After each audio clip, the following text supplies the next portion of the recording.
training motherfuckers. These niggas got me on this interview, this podcast with 12 people in the chat, bitch.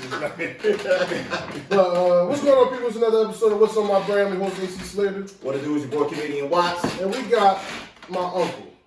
You know what I mean? I'm going to keep it real. This is one of my favorite uncles out there.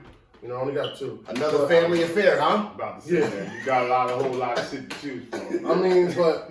You know, just from life and all that, introduce yourself, man, and I'm getting into it. I'm O. They call me O, Coach O. People on the street used to call me O. West Trenton, born and raised, you know. That's it. Boxing extraordinaire. He's been my uncle my entire life. Pretty much. You know what I'm saying? And one of my favorite people, persons. All People, right. one of my favorite. It's a mutual thing. My oldest nephew. My favorite person out there. You know what I'm saying? He's his testicles are the reason why a couple of my cousins are out there. Yes, sir. And they're my favorite cousins. I got two of them that's my favorite cousins because of him. Yeah. You know, they light skinned, of course. We've seen both of them on the show, Brian and Now Money. Yeah. I've seen both of them on the show. You know what I'm saying? On the show? All right. Yeah, Brian's on the show. Then we bring the ultimate light skin nigga on here. Yeah, the dad. You know, Light skin niggas gotta stick together, baby. I'm gonna say this together, red niggas stick together. Listen, man, your wave is done, man. Nah, it's not over, man. We back. Take the hat off real quick? Show me your haircut. Cause I don't feel like both of y'all tearing me up. Come on, and show me the haircut. The bald head? Cause I got one. I ain't cut it down low, man. Look at that, man. He looking like young Wats. Dominicans, man. Oh, no. See, that's what's wrong with our culture now. We ain't going to our black people to get our hands I told you many a time. that's Hold on, I introduced my neighbor was a barber. Black dude. Yeah. Hooked him up, had him looking right. Thought he charged him too much. So he went back to his 30. But it was doing the that was the COVID shit? Yeah, no shots over because he was cutting people on his porch. You know, I had my man Hector was coming to the crib during that time. So I got He thought it was paying too much. Went back to the pop he was fucking him up before. And charging the same price. Charging the same price. Hack your shit. But he never went back to the black dude. I don't understand that. Beat that motherfucker with the clippers. So, a little bit about you. I know more about you than he do. He usually the interviewer, but you know what I'm saying? No, I got a question, goddammit. I mean, listen, you've been training. I want to know how long you've been training. What got you in the boxing and training and stuff like that? What got you in the boxing? And you know what I mean? Well, Trenton is a boxing town, as you may know. Back in the day, every block had family that could box. So Trenton Powell was the main joint over on Reservoir Street. Yeah. And I remember getting introduced to boxing because all the kids, when I was like, was it fourth grade, all the kids I went to Miami School back then. We was living on Bellevue, and all them cats from Prospect Village, Sweets Avenue, we all, you know, they all went to Trenton Powell. They had older brothers boxing, so I always wanted to go, but my mom ain't let me go. And it was right a walking distance from the house. From Bellevue, we could walk to the gym. So we never went. Then as you get older, that was the culture. You know, it was more boxers than basketball players. Okay. You know what I'm saying? I'm in the town, Trenton. Yeah, hell yeah. You could throw a rock. Man, listen, man, we was getting hit with body shots in street fights at 12. Jokers knew how to throw body shots. We was getting hit with that shit back then. So the dudes always had one up on us. We was always tall for our age. And there was always a lot of us. So we always had to fight. Yeah. Everywhere we went, we had to fight because we would stand up for ourselves. Plus, we would stay together. So we didn't really have to rock with nobody in the neighborhood because it was between my cousin Raheem and my brother and all of us. It was 7, 8, 9 of us, so we played with each other. Because that's how we came up, you know what I'm saying? Yeah. So we would always, when we moved, we would always, back then, you got tried, you know. Jokers, you do in the neighborhood, joker like, who them? Okay.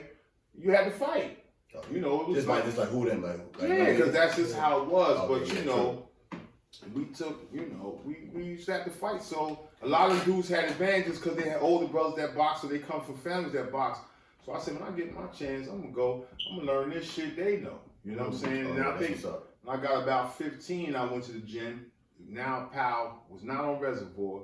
It was on Ewing Street, down by East State. And near the train station, going towards that area. So I went a couple weeks, man. I couldn't deal with that workout shit.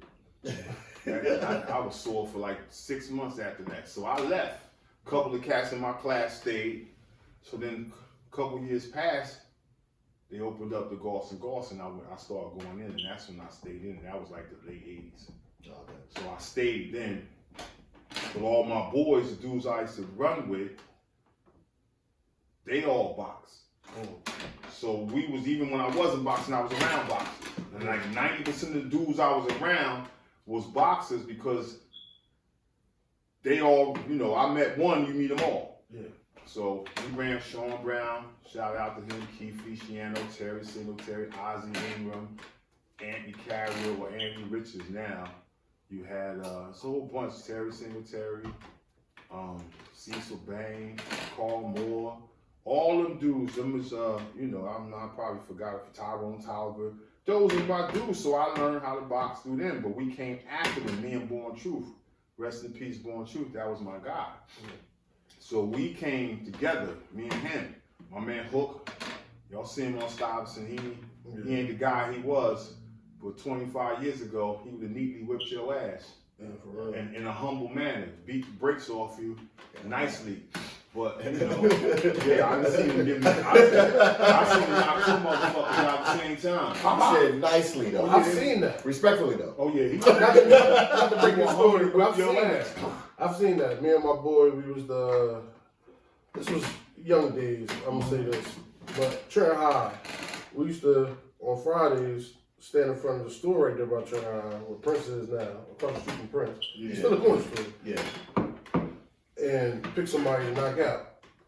And he picked this Spanish dude this one time. And it was mistake number 3? Nah, everything was good. It was Arthur De La Hoya.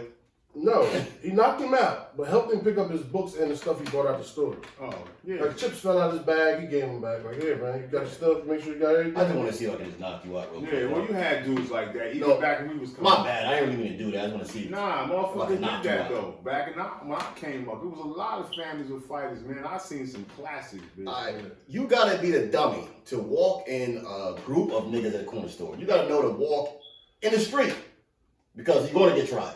Well, There's gonna be that one nigga that's like, yo, who but this here's nigga the right thing. here? He's gonna pop off If on you you. walk into the street, You gotta learn how and to you walk. admit you saw. Oh, yeah. So a bitch gonna try you anyway. I'll take that. I'll take the street way. Nah, You never tried I'm gonna anyway. take my chances. Because I can see you coming now. Now I can take off on you. But then it is what I ain't. They're Think gonna about chase you. They're gonna chase you. You remember the dude All right. who narrated his own ass whooping? Yeah. There's a couple. He said, I swiftly walked away. I didn't run. You don't run. Because if you run, you get chased. It's like And any you of know them what over I- there, right? How you know what Why the do I have to manufacturers show are? that I'm tough to walk through that crowd? You don't. Say excuse me. Yeah, because sometimes No, you thank ain't God, got excuse no me, still gonna get a motherfucking punch. choice. But No, it's sometimes not. you ain't got no choice. If you go into that store and they stand in front of that store, what you not gonna go to the store?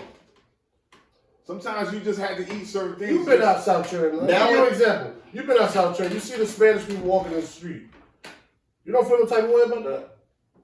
He just guarded his ass. That's it. For what? We're not gonna do nothing to him. Back in the day, AC cut it out. All right. Back in the day, that when was niggas 15 walked years through ago. who was on That was an innocent 15 years woman ago. who was popping off on her for no reason. 15 years ago. That's what we're talking about. So you've been Back saying then. person forever? I'm talking about not now. I'm talking about back then. All right, but I'm saying I'm talking about now. You don't feel no type of way now about it? Now you probably, I probably feel offended. Like, I'm not worried about you. So that's how niggas will feel. Like, just say excuse me and keep it moving. Niggas don't fuck with you. You do bitch shit. Niggas pick that out. Exactly. You gotta stop I'm doing gonna that. see it.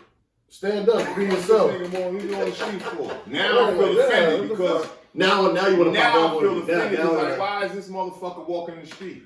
What the fuck? We ain't think about you. We talking. Yeah, we yeah. doing what we do. This our neighborhood. Yeah. Ain't nobody fucking with you. But then you go on the street, you do some shit. Now we notice. Right. Fuck this nigga. They're gonna notice Why you in the he doing street. it? Okay, yeah. So Especially if now, you black. now you really like come at like. Especially if you're black. Okay, say you turn the corner. This ain't, I mean, maybe it's not your block, maybe it is. But you turn the corner, it's like 12 niggas on the block. Just chilling, regular Friday night, sipping and shit. Be like, oh shit. Are you still gonna walk through there or you just gonna golly just gonna walk? You gonna have to. gonna start this Maybe that's Stop. just a bitch in me. I mean, Yes. it's coming out of you. I mean, I'm just saying. I'm not going. Definitely the I'm I'm going. sorry. If you So, turn hold into on. that situation, it is what You it is. turn around and your heart just say, oh shit. So you That stopping. happened to me a couple You times. stopping. You stopping You your know how walk. to fight. You stopping your walk. I mean, and you could be the But best in your player mind, you looking like, I'm a 30 knockout. That's a loss. Alright. But as soon as you turn that block, you're already analyzing. I'm My knocking question out to these you two is- niggas that come to me. Listen, my question to you is, are you stopping? When you see them, are you halting your walk? Yeah, once you do that halt, that's called. You can't halt halt because if you can't halt the walk. You Because can't. now if you do that, niggas like, oh, what's this nigga doing? What's going on? You can't stutter that step, nah. and you can't do none of that. And Niggas now gonna you have to walk in You the have to walk. But that's the chance you gotta take. That's inner city life. That's the life. That's how even when we was growing up, it's unfortunate. Y'all got more of a gun culture than we did. Yeah. But see, when we grew up, just imagine the population here is scarce now. You got pockets of jokers here that's on the block. Stuyvesant Avenue used to be lit. Hundreds of people, thousands of people walking up and down the street outside. It was a whole lot different because there wasn't no gunplay and you had to worry about drive-bys and shit like that. So more people was out in the street. Okay. So you was faced with shit like that every corner you went to. Yeah. You know what I'm saying? But you might just not come outside. Exactly, because once you showed that fear, it's a wrap.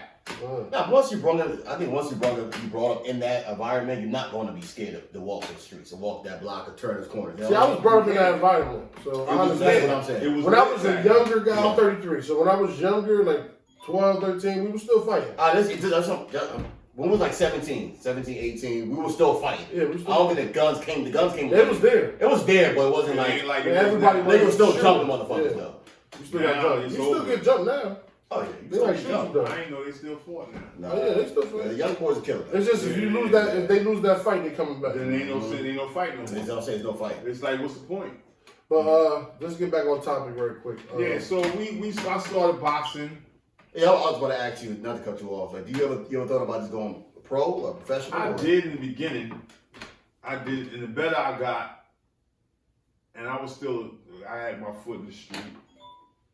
You know what I'm saying? It was, it was end of the crack era. Okay.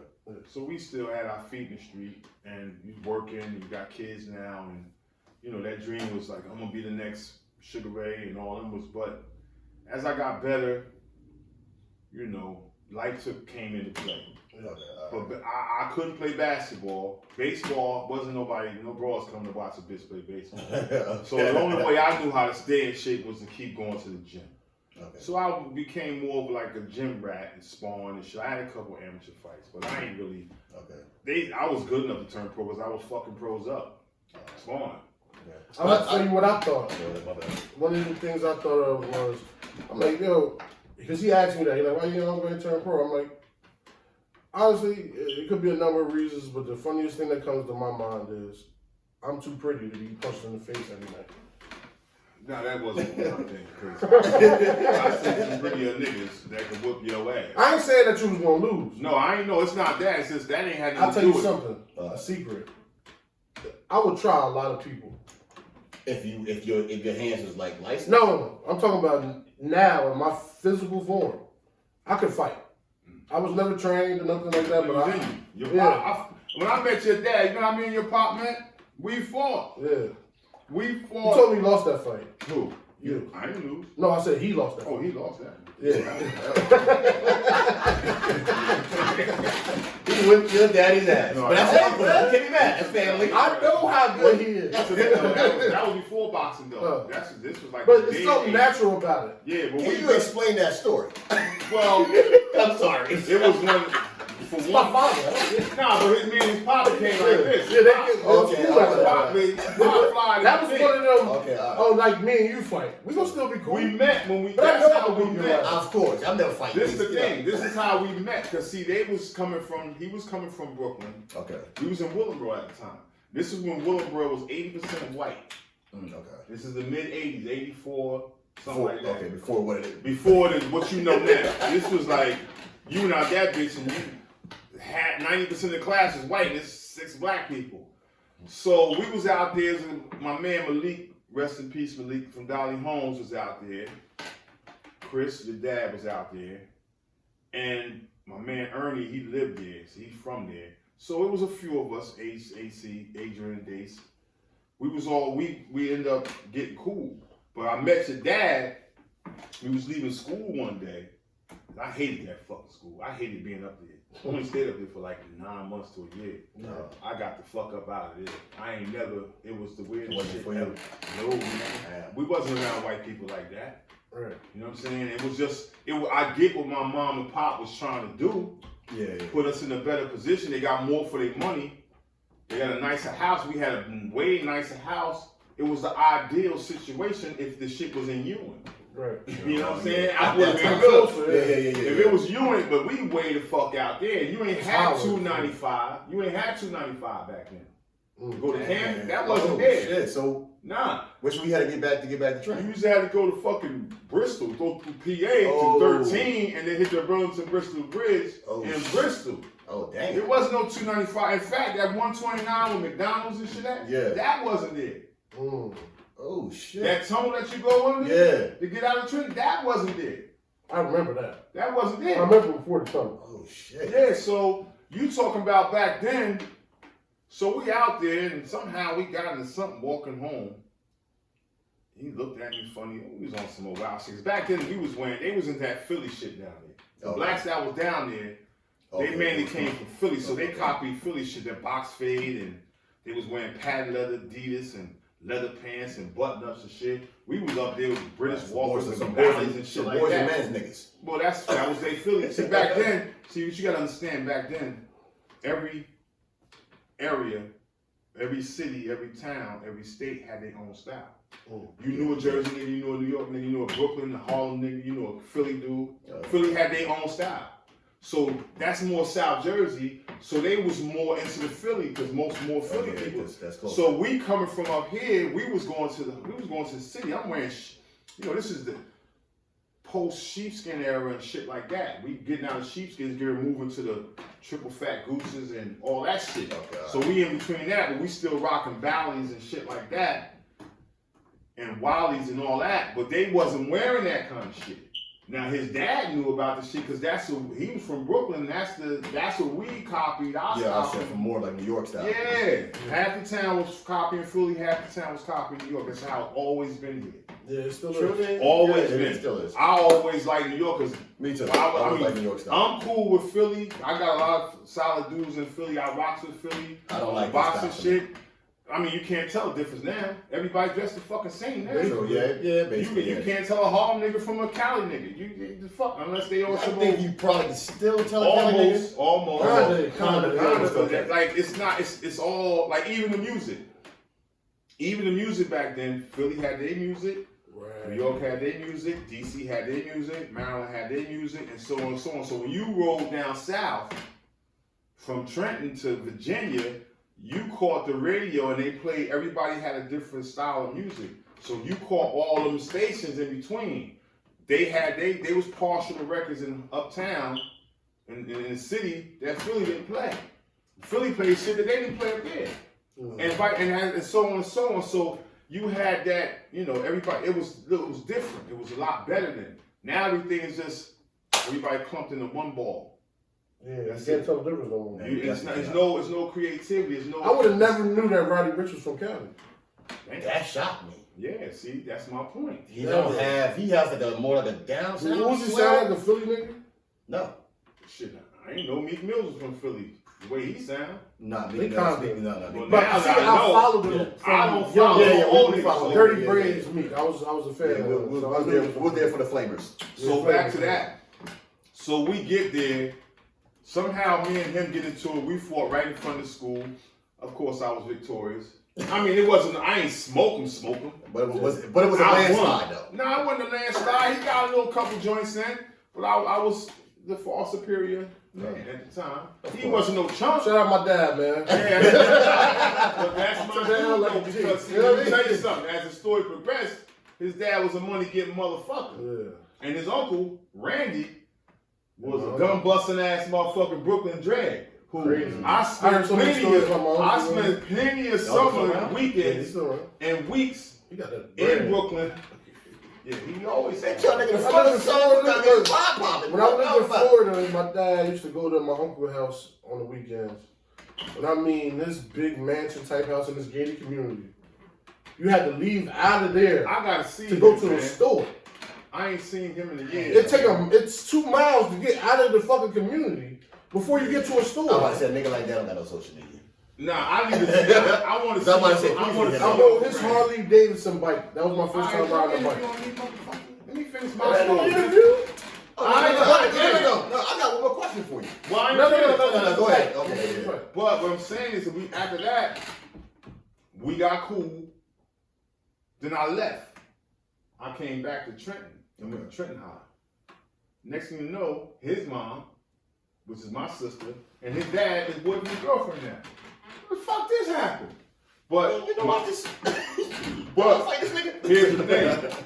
I left, and your Uncle I and Aunt Karen stayed. Yeah. I left. I was grandma's grandson, so I had my way with her. But I said, "Man, I want to move back in." I told your mom. Next thing you know, I was going, bro. I got bailed out. You know what I mean? I was like, "Yeah, I'm good," because this was the height of the hip hop shit. This is when I'm coming out. I'm getting off the porch, and now you take me to motherfucking what, bro?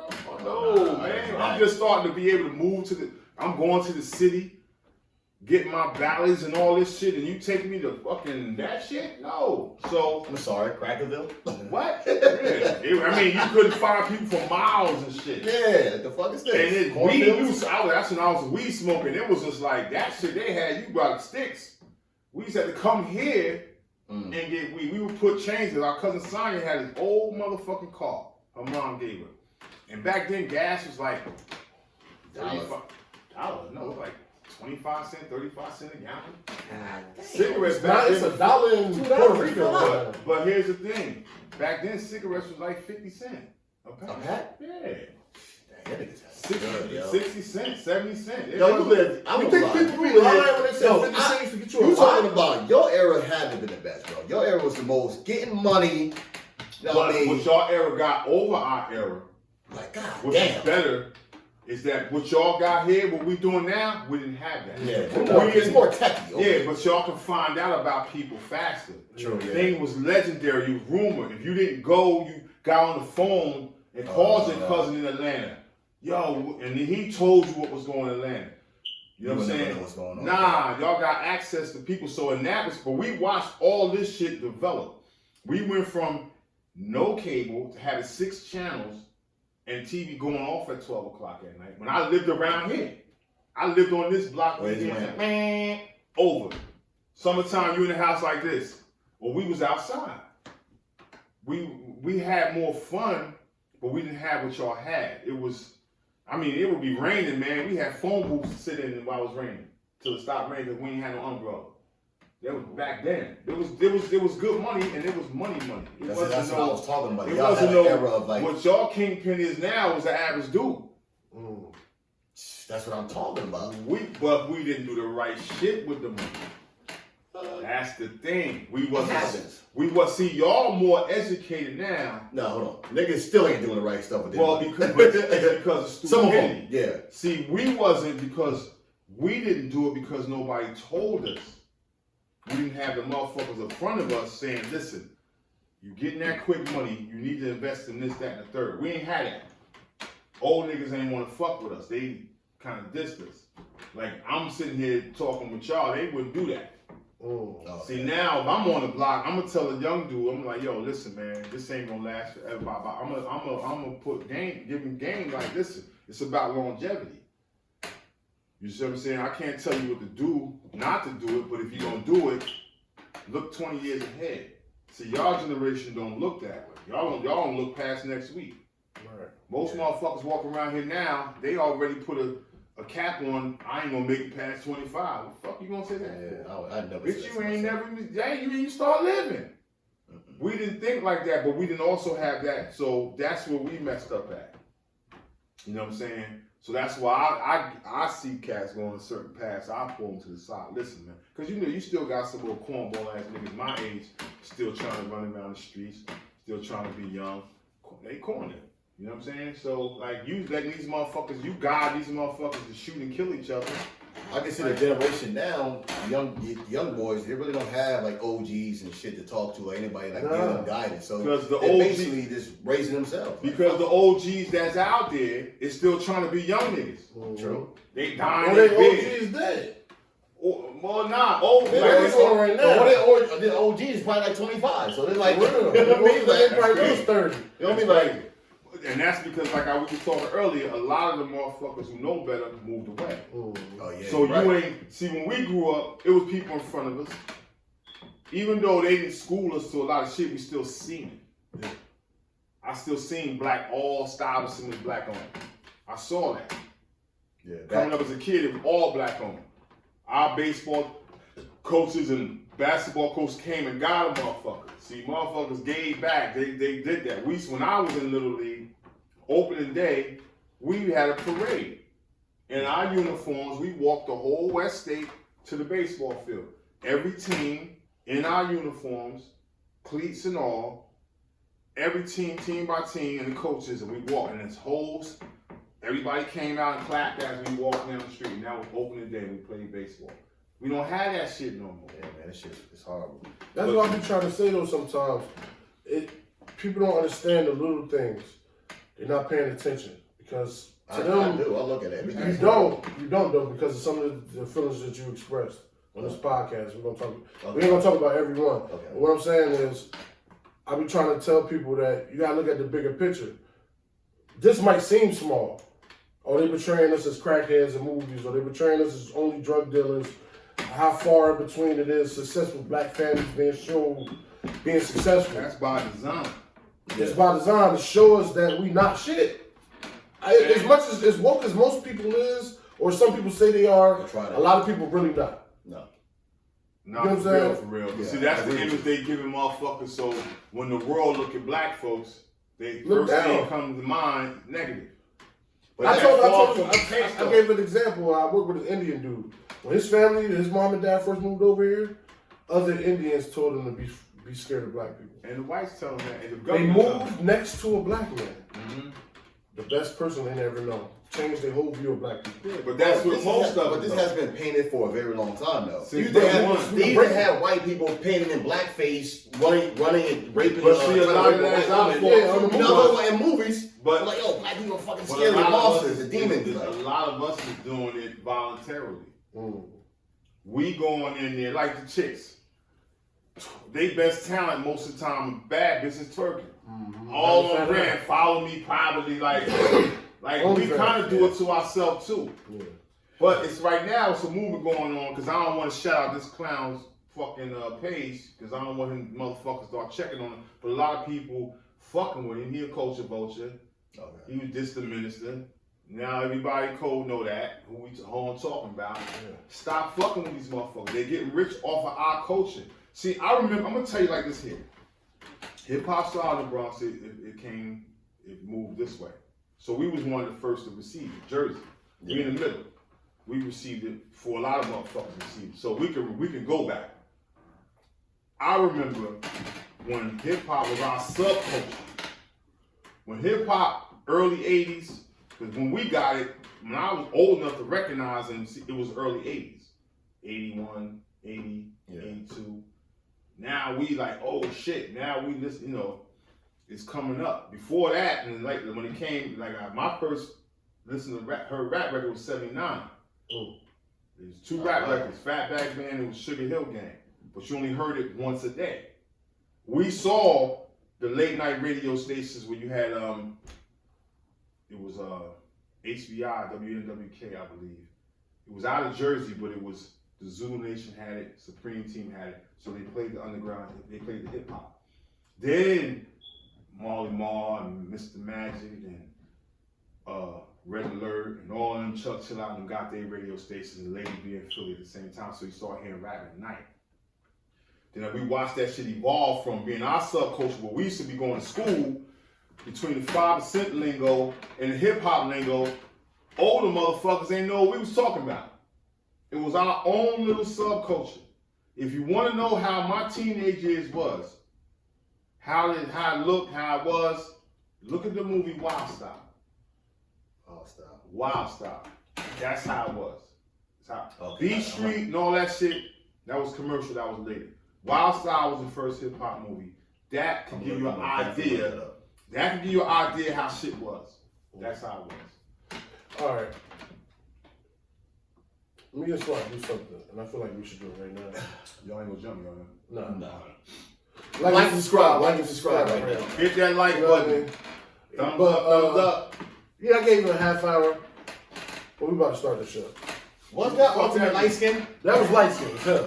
For real, look at it. No. All light skin. But I like your beard. Your beard is Listen, man. it was ultimate light skin, but you was. And I keep my gray shit because I'm in my 50s. I ain't trying to be right. out You look good. No. They see you in the gym, you know what I Yeah, I mean? can still get that joke. Yeah, Smoke though, if you want it, you know. It can still You happen. know what I'm saying? Stop. I want to say this. Stop fucking moms and aunties out here, okay? You hurt young kids' mental brain when they see trainer Uncle O, trainer Eric coming out the damn bedroom talking about, oh no, I just gave you my prom session. I'm see you at the gym later. What, nigga? Hard as hell. Some chicken in I just got me a plate. He and then punching the bag hard as hell, trainer. Ain't sitting like this is looking at Now he's coming out the room to play. Oh, you playing Fortnite? I got next to the still playing 2K. I got next. I heard about that game. That shit crazy. But I want to ask you this question. I really do. As my uncle, how good did my mac and cheese look the other day when I posted it? Keep it real. You coming along.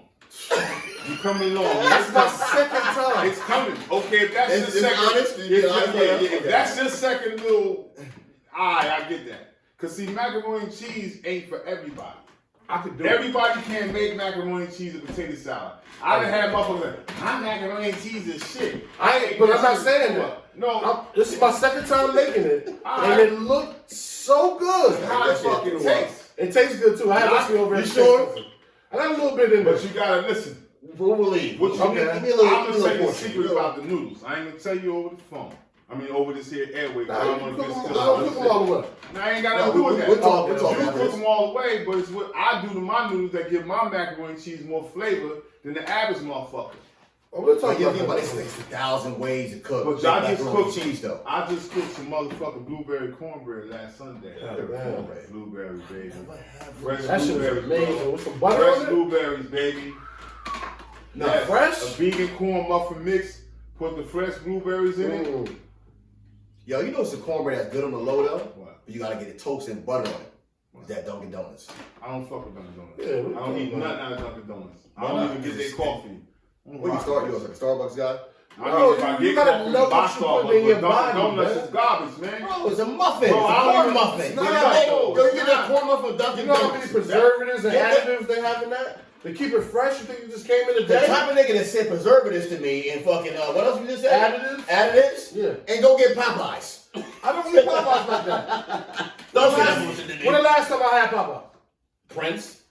When the last time I had that? I'll rock with Prince before Popeyes. Yeah, definitely. You just had a Travis Scott burger the other day. I tried it just to try it. Yeah, I did too. I don't really like McDonald's. Which is trash? I'm a chicken sandwich person. The Travis Scott, he's a rapper. He What the just fuck is that? He's a rapper. He got a meal with McDonald's. yeah. You go get Travis Scott with a I $6. don't even rock. I ain't ate McDonald's food since. That burger gave my stomach. Only thing I would, because boy, that's the worst shit ever. Yeah. If you had McDonald's when we grew up, It was fire. what? So yo had the real. That's what we made had the real hype. McDonald's. That real McDonald's. We had. It's just so mass produced now, and I you can remember buy it to the Geno's. company. I don't know if you remember. We used to have this joint called Geno's, Kentucky Fried, and it was Kentucky Fried Chicken Geno's, and then Geno's was the burger part. They had this burger called Geno's Giant. Change your life. Change your life. It used to be downtown, across from the Mayfair, in that area down there. There's a movie theater called the Mayfair. We used to all go to back then, and Geno's was down there. I think I'm gonna tell you what Geno's is at. What's that sneaker store, City Blue, whatever the fuck that is? Yeah, City Blue. That was Geno's. That looks like a motherfucking restaurant. That was yo. Geno's. That's crazy. Yeah, that was Geno's back in the day. Oh wow. Yeah. I want to ask you a couple questions about downtown, but I'll wait till later because I know Oh, man, I know you're gonna get deep. But Nah, downtown ain't. I'm gonna ask you later. That's a fucking disgrace. You got something else, AC? Or I'm gonna ask you. Yeah, of course I got other stuff. Go ahead, but you can go ahead if you Well, want. how was downtown back when you were growing up? It was alright. I mean, it wasn't like we had nice stores, Dunham's. We had certain shit, but again, we always had to go to New York to get that shit. Okay, so you ain't have like major. We ain't have alleys, and you couldn't buy that shit down there. Okay, all right. Nah, you couldn't buy it. Like what certain stores was down there? Like we had some good sneaker stores. Okay. It was nice stores down there. You know. This would be way better than this. It's 10 was times. downtown lit though? Like downtown, like it was a place to go. Like well, we used to have this shit called Heritage Day. oh, I remember Heritage Day. I was young. Nah, but when we had Heritage Day, I was a kid. I was like we had Solidarity Day at the park too. Okay. In the summertime, end of the summers, you had the Heritage Day in the beginning and Solidarity Day in the end of the summer, and that shit used to be lit. I mean, downtown, I used to work for the state in the mid 80s because that was one of the pluses from leaving Willing Bros. I got a full-time job and I went to school at night. So I was downtown every day. It wasn't never an area where I considered a super shopping area. It just wasn't never that. You could get good sneakers down there. They had a couple That's what I always felt downtown was. You had Will's, Kick USA, the first one was Will's. It was called Center City. And around the corner, you had another sneaker store on Warren Street. Another Japanese dude or Chinese dude, he had another sneaker store. But he sold the Diodoras and the ABS and all that I think I remember that store for back Nah. This was going, how old are you? 31. Nah, you wasn't even born in this store. Oh, my bad. I thought it was somebody. Nah, you wasn't even this store. Nah, this store is gone because that building on the corner of West State and Warren Street, that state building, that wasn't even there. Oh. That wasn't even there back then. Oh shit. This is the mid '80s, bro. Okay, my bad. That's the stores. It wasn't there. It was a. I do it's remember an old some folks, downtown. It's an old folks home sitting in this spot, right? And there was some shit there. They tore it down. See, there's a lot of places, like it's a lot of stuff that y'all came up with that I can tell you at one point certain shit sat there. Okay. They knocked it down and put something else up, or they knocked it down, there's nothing there. That was down that time. Downtown was different. You know, it wasn't. Okay. We never really had. You could buy certain shit downtown, gold and shit like that, but to shop, we didn't. Never was there. Nah, I wouldn't because it was about being different and fresh back then. Okay. See, everybody nowadays want to be like the next nigga. Back in the day, it was about being fresh and being different. So I ain't want what you had. If you had a certain pair of Bally's, I'm gonna go find some shit better than your shit. And I'm gonna rock this shit. Like I remember, I seen niggas wearing the same outfit I had. I got a nigga got riding around and copy my car. We didn't do that shit back in the day. I might like your shit. I'm gonna do it better. Well, I'm gonna do it different. When I get mine, I might like the style you got. But when I rock my shit, I'm gonna play it different. It's not like that now. Everybody's like, oh, they see so-and-so with that, they go buy the same exact shit. Nah, man, we didn't do that shit. That was some sucker shit. We called you a biter back then. You know, you copied, you bit somebody's style. Like, you wanted to be an individual, so we would go to different places like Newark and to the Bronx and Harlem and shit to buy shit because I wanted to get some shit. I know I ain't gonna see too many motherfuckers around the way with it on, if any. So it was different. So that's why we went out and searched for shit. Philly got different. The one thing that motherfucker don't know, I remember I learned this shit by just moving around, but Philly sell different sneakers than New York back then. I could buy certain sneakers in Philly, and they won't have them in the city. And I buy them shit in the city, and motherfuckers in Harlem, I'm walking out, yo, where you get them from? I feel the same way. Or I buy shit up in the city, and it won't never get here. It'll be here till late. No lie, I went to New York sometimes, and you walk to the store, you know, and you walk to like the H&M, and the H&M from. Nah. I'm just talking about. I'm just talking about. I'm talking about before that. H&M. See, but it's still like that. No, I'm talking about stores now. I'm talking about. But y'all in the era of chain stores. What I'm saying is like I go to New York. York. Is better. Yeah, in New York, it's way better. I hear you. It's a mecca. It's fashion capital. Macy's in New York is 300 times better than this shit down here. But here's the thing. But this stuff will come late, like you're saying. You won't get that until 3 months later or 2 months later. It comes here. That's if you ever get that. Because you gotta look at your stores. If you know retail, you got. I might be saying this wrong, but I'm gonna give you the gist of it. You have an A, B, and C store. Macy's is A. Okay, This Macy's and mall might be a C store.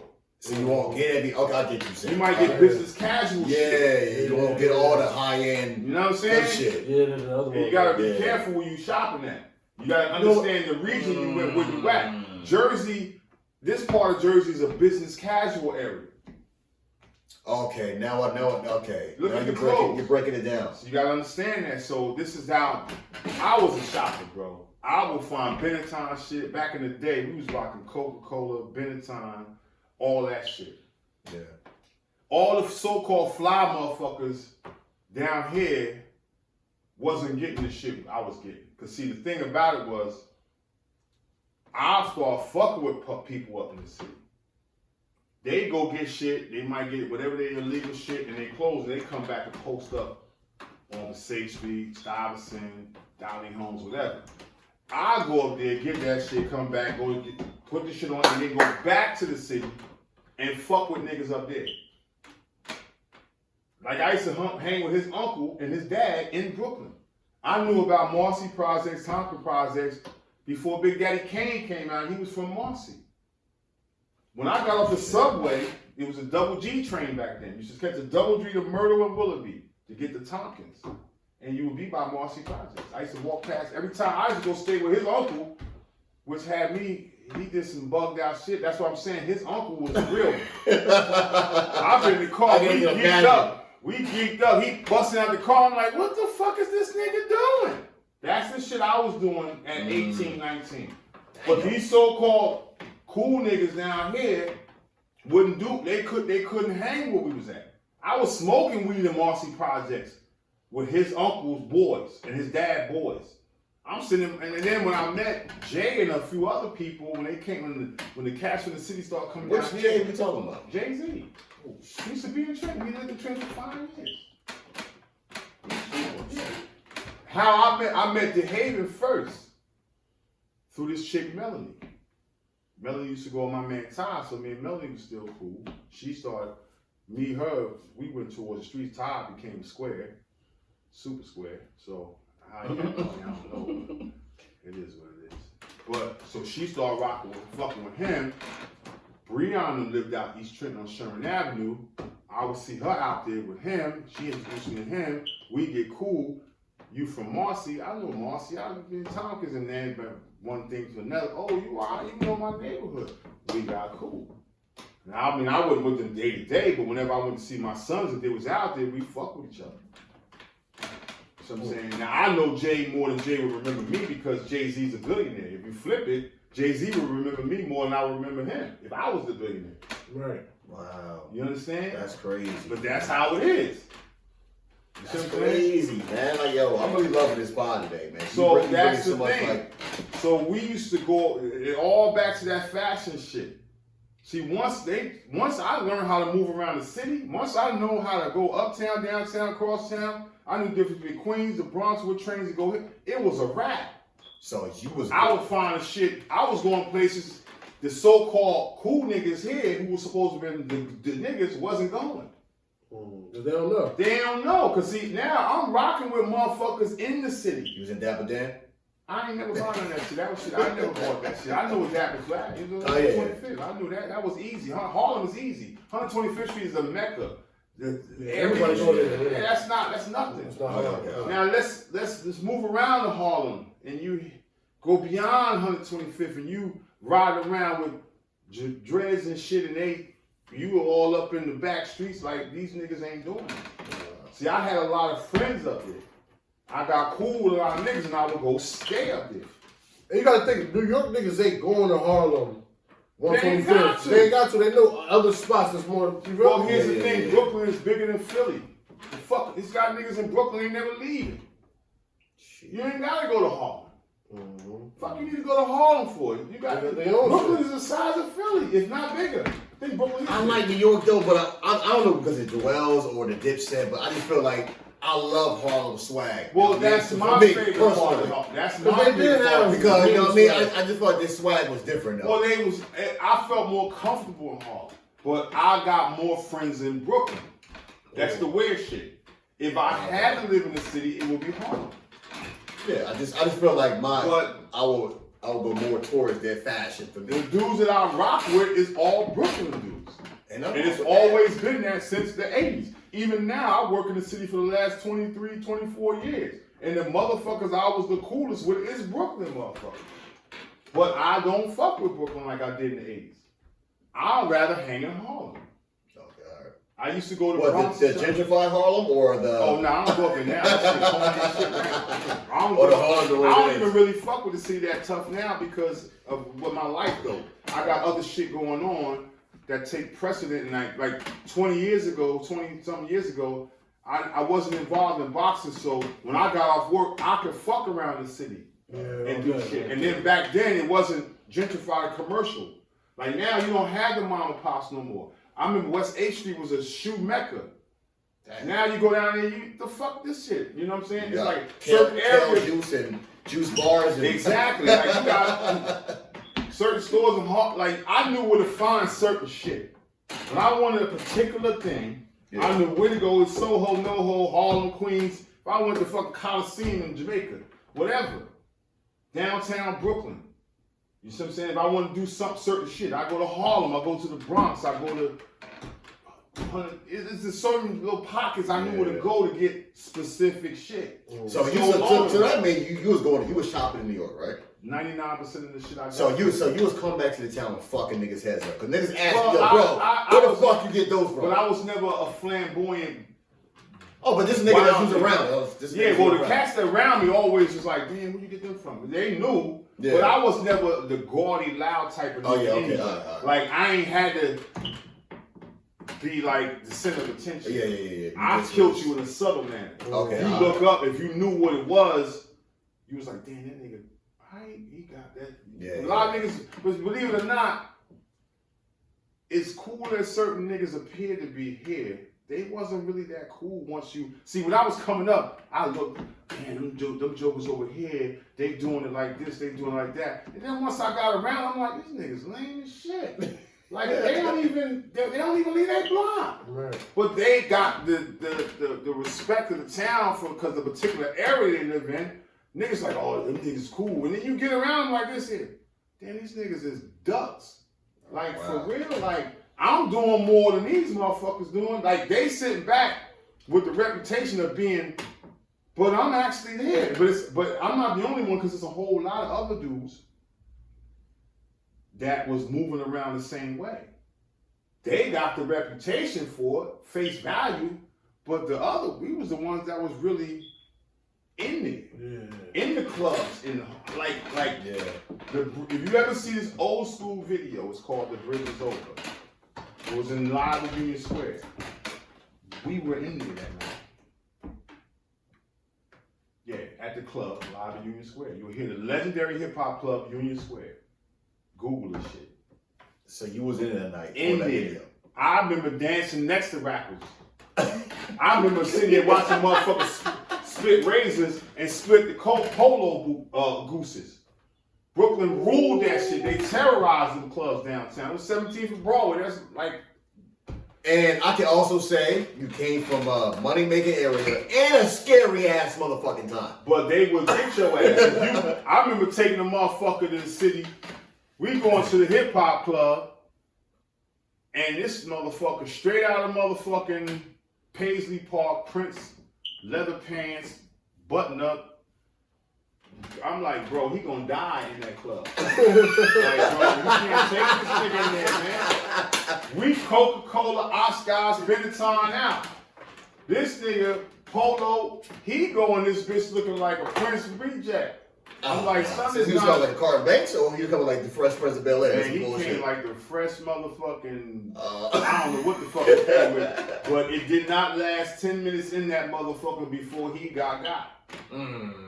I knew it. As soon as I got in the door of the club, we paid to get in, I'm gone. Because I already knew what was going to happen. We go there, Latin Quarters, Union Square. We was going there. We was doing that. The shit you hear them legendary. But see, all these so-called cool niggas down here, scared to death to hang out in the city. They would go buy their clothes and fly right back down to Trenton and stay on the block with that shit on. I'm like, what's the fucking point? Yeah, stay out there. We was hitting clubs in Philly. We was going to New York. But Philly had a different style. Yeah, I never really partied in New York. Nah, man, we was hitting that shit. We was hitting that. And but then Philly, but Philly's easier. There, yeah. It's more comfortable. I'm gonna go where I'm comfortable at, and I'm gonna master where I'm comfortable at. I'm gonna go to an arena where, okay, I got a little idea, but now I want to know. Yeah. So I knew Philly. I actually know New York better than I know Philly. I can move around Harlem, the Bronx, and Queens just as well as I can move around Trenton. I got one more question before AC get into his crazy ass topics. The Mike Tyson and Roy Jones fight is coming up. Do you respect it? Do you think it should even go down? I get it. What do you feel about the whole fight? I need your expertise. I get it. It's some money maker for both of them. It's some entertainment. It was like if you could have went back when they both was in their prime and you just was like on some old, we just smoked a bag of motherfucking chronic and shit. We high as a motherfucker. So man, what if Mike Tyson fought Roy Jones? Even though they was in 2 different weight classes. Yeah. That would have been something a high motherfucker would have been thinking about. Mm-hmm. So now you get it. But they old. Well, what class? Mike Tyson's a heavyweight, right? Mike Tyson always been heavyweight. And Roy was a middleweight. Even though when Mike Tyson was in jail, Roy moved up to the heavyweight and grabbed that shit. Do that mean Mike has to come down or no, they just Roy ain't no height, he ain't no middleweight now. Roy probably like 200 pounds now. They about close in weight now. But do you think they should do it at their age? Even though the condition?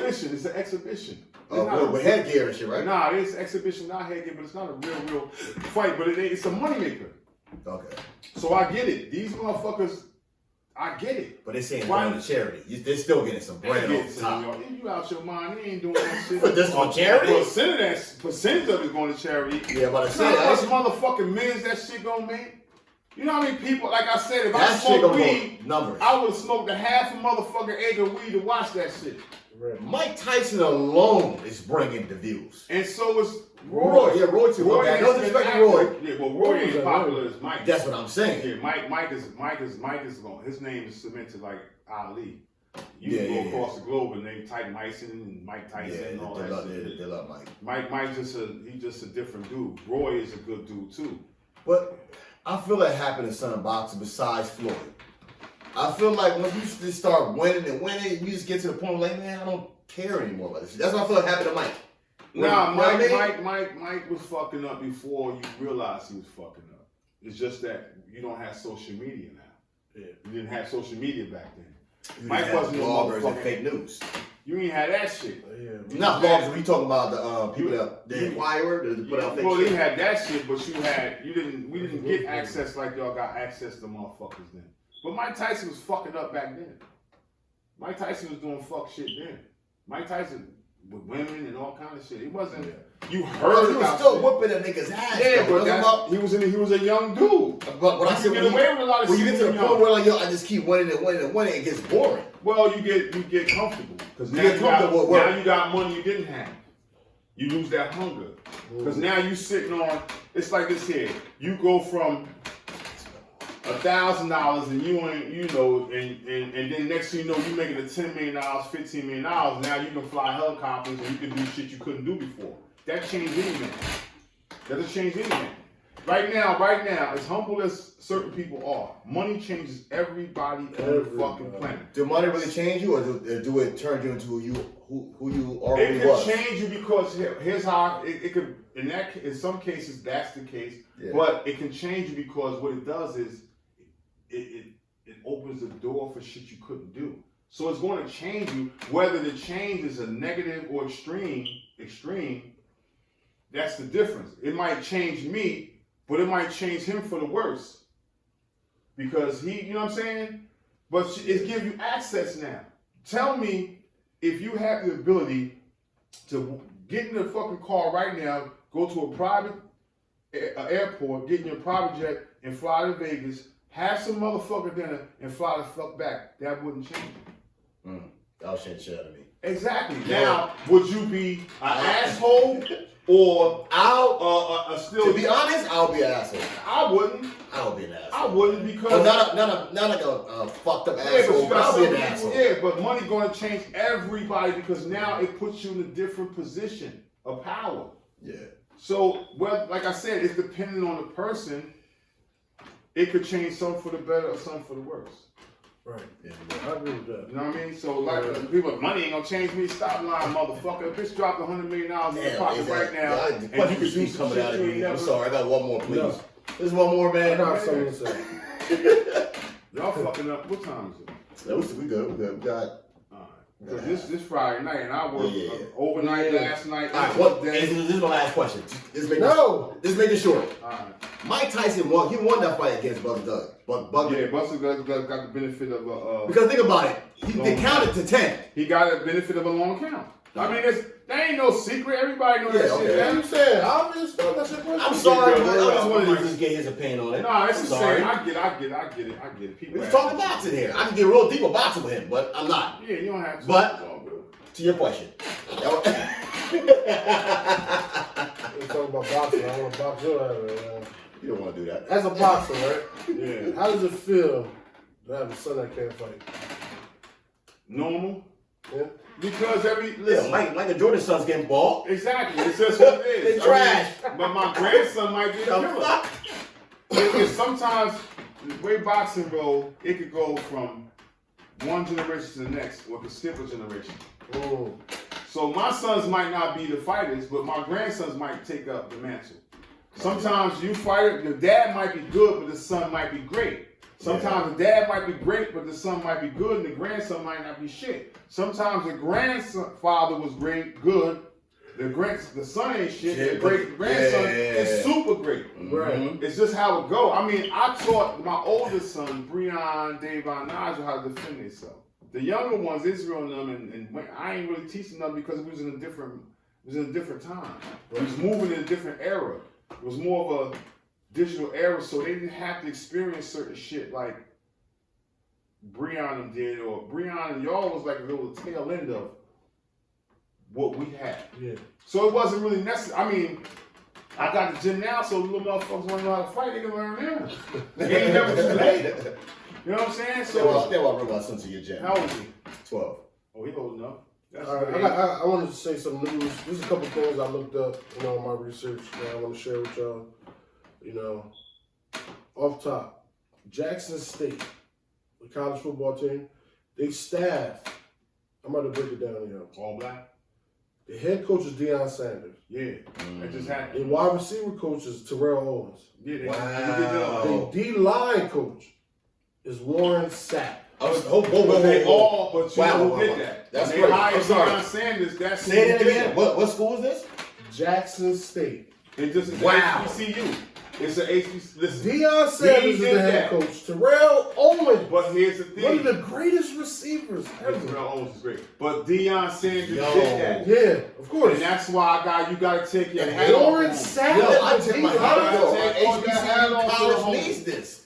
Imagine they recruiting is about to be Off the insane. chain. Oh, yeah. I want to go to that college. Jackson I State want about to to play be football. I'm school. old as hell.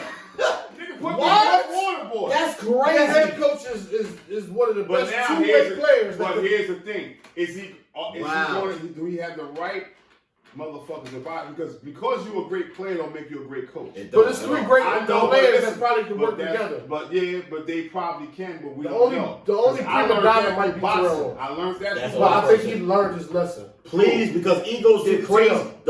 Those three names. But you he named, don't have a head coach. His now, so ego he might- might flourish. But Deion, that's what I'm saying. Deion is the perfect one for the head coach I because don't know. of his age. He never coached nothing. True. But he had like camps and stuff. That He shit helped ain't coach coaching, younger though. players. Listen, man. This is I'm still gonna young show players. you. Listen, this is what I'm saying to you. I'm gonna equate that to boxing. All right. You got great fighters, right?